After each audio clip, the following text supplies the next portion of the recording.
everybody. How you guys doing? I'm Christine. Welcome and thank you for coming. All right.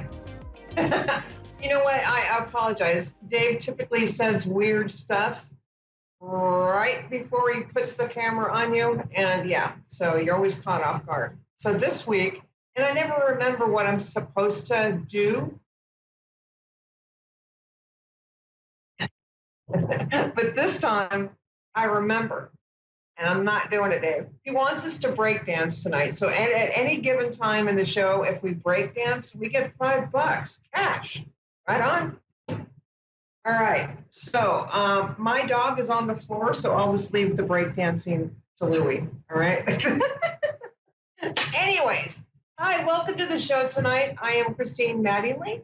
You can always reach me at christinemattingly.com, or you can always email me at causejoy888@yahoo.com. All righty. So we're just going to go ahead and do a Scorpio read tonight because it's been a really long time. But before we get started, there's a couple of cards in the deck that whenever they come out, people get really, really kind of nervous.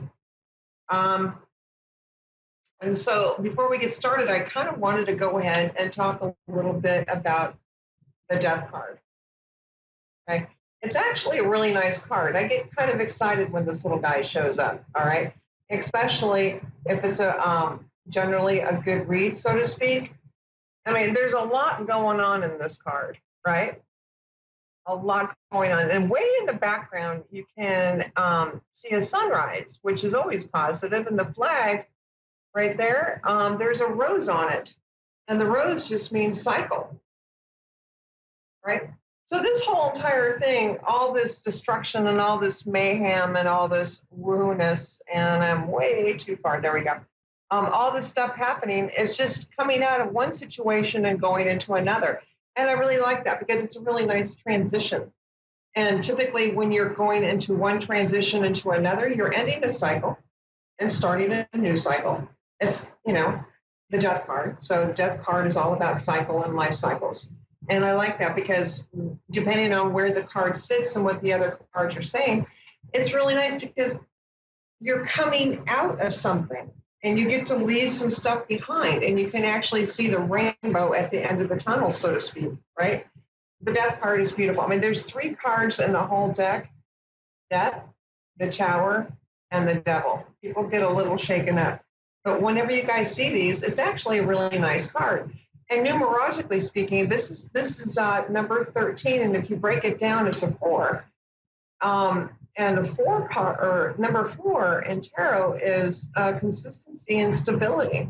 So, yeah, depending on what the other cards are saying all around it, this is actually a really good card. So, if you get the Death card, celebrate. Alrighty.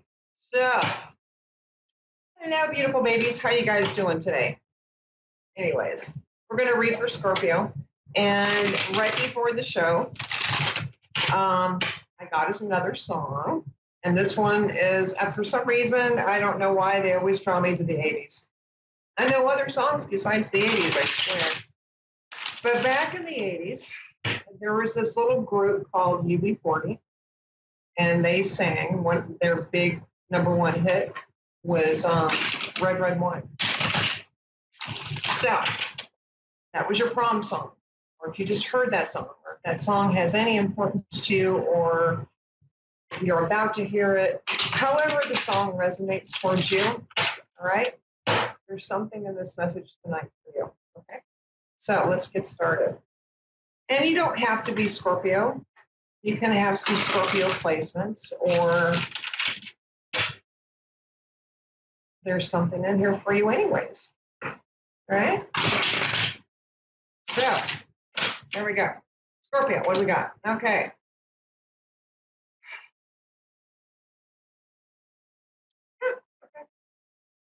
Well, we are going to start off with the whole entire tone, Scorpio.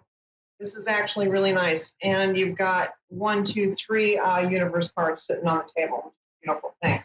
But we're going to start off with our 4 of Wands. Stability. Future, journey, path, And if this was a love reading, which it might be, this could be like the halfway to marriage card. Okay. And I think this actually is going to be a relationship reading, looking at what we have down for you. Okay. So there is a future. Your desire is to have a long-term relationship. Your desire is to have a something that's a little bit more stable and a little more committed and more out into the future. And our first card is the Hierophant, which also is a big clue that this is a desire as well. Hierophant is really nice. It represents change. It represents the institution of marriage, something structural like that. And then we have the Knight of Wands coming in, showing off his beautiful little self taking action. This is high energy, and sometimes, depending on what's happening, this energy could be like in and out, in and out, in and out. And sometimes it's a little confusing. But this also sometimes means coming forward with a lot of sexual energy. If you notice the wand in a love reading, a lot of the wands will signify a lot of sexual energy. Okay, so there are some Scorpios that are, how shall I put this so gracefully on air, especially since my mom is watching? Hi, Mom. So it looks like I'm going to just go ahead and say it. Somebody's about to get laid. All right. Enjoy. Okay. So right next to that, right dead center of the middle is really, you're really wanting that couple love. That's what you're really desiring. And that is literally sitting in the middle. And that's your true desire is love. And we're going to go ahead and back that up here with the Four of Wands. So that's your true desire. And it really looks like that's what's actually going to be happening here, especially with the Hierophant sitting there. And, you know, what's wrong with a little sex and a little love at the same time? Absolutely nothing. And it's okay. And now if you've been trying to, what I'm looking at next is the Chariot card and our High Priestess, right? Now, I do have a brand new ring light that will cut all of this glare away, but I want to use it tonight. It wasn't charged. Anyways, so Scorpio, here we go. So there's a lot of energy going in towards this dynamic that you're desiring. And the universe is really saying, you know what, it's going to be okay. This is something that you literally can move forward with. Okay, it's going to be a nice mixture of both elements of sex and love. Okay, and that's always a good thing, right? I have to stop saying that. I sound like Martha Stewart, don't I? It's a good thing. Anyways, so we're moving forward, and it's okay. You're going to be using all of what you know, your desires and your instincts. You already actually really know if this is a good relationship that is going to support you. You know this deep down inside. The High Priestess, I really like her. She's the keeper of knowledge, and she knows everything. She may not share all of her knowledge because sometimes she actually wants you to figure it out. So what she's actually suggesting is that that thought, that intuition that you have about this relationship, trust it. You already have the answer. It's already been inside you the whole entire time. And it looks like it's actually going to be a very nice, balanced relationship. I really like the fact that both the Chariot and the High Priestess, if you look, if I can show it to you, you'll notice that her lions are from the Chariot, black and white, and on the High Priestess, she has a black and white tower. And in this situation, I want to say that this is going to be a very balanced, very partnered relationship that you're desiring with this particular person. Okay? That and it's a mutual attraction as well. It's an extremely mutual attraction. So let's see what we got here. And we only have about 2 minutes left, so I wanted to go ahead and get some advice from the universe on our last three cards. They gave us the Eight of Cups, which is taking care of your emotional needs, what's best for you, getting the information that you're so desiring about this with the Page of Pentacles. Okay.